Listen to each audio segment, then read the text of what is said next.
Hey, welcome to our video. This is John Watts. I want to talk to you about if you've been sued in small claims court in Alabama and it's on a collection matter, will the plaintiff, the company that's suing you, will they have a lawyer? And the answer is it depends. Let me explain that. If it's the original creditor, so maybe it's a title loan place, it's one of these, kind of loan shark places where it's incredibly high interest, and they have not sold it to a debt collector, they may not have a lawyer. They may just show up and have like the office manager, the bookkeeper, somebody like that show up. And in small claims courts, you do not have to have a lawyer representing you, even for a corporation. It's kind of an unusual rule. But here's the deal. If this is a debt collector, so it's Midland Funding, Portfolio Recovery, XYZ debt buyer, then we have this. It's a little bit obscure, but we do have this rule in Alabama. It says you must have a lawyer represent you. Now, I'm talking about in small claims court.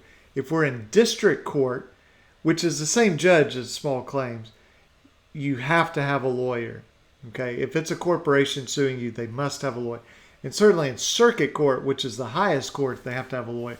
It's just this sort of odd rule. In small claims court, we can actually have a corporation represent itself without a lawyer, unless it is a debt collector, a debt buyer, it's been assigned the debt, then it must have a lawyer representing it. So just keep that in mind as maybe you've been sued or you're being threatened with suit and you're just trying to get the lay of the land. Just understand that most likely you'll be dealing with a lawyer on the other side. And certainly if it's a debt buyer or a debt collector that's threatening to sue you or that actually does sue you, they must have a lawyer. And frankly, most of the original creditors have lawyers.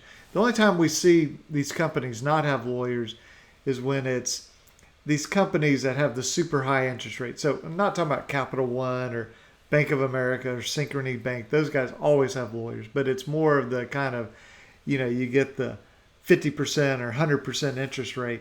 Those guys tend to show up without a lawyer. So hope that that's helpful to you, and I'll talk to you in the next video. Okay, bye-bye.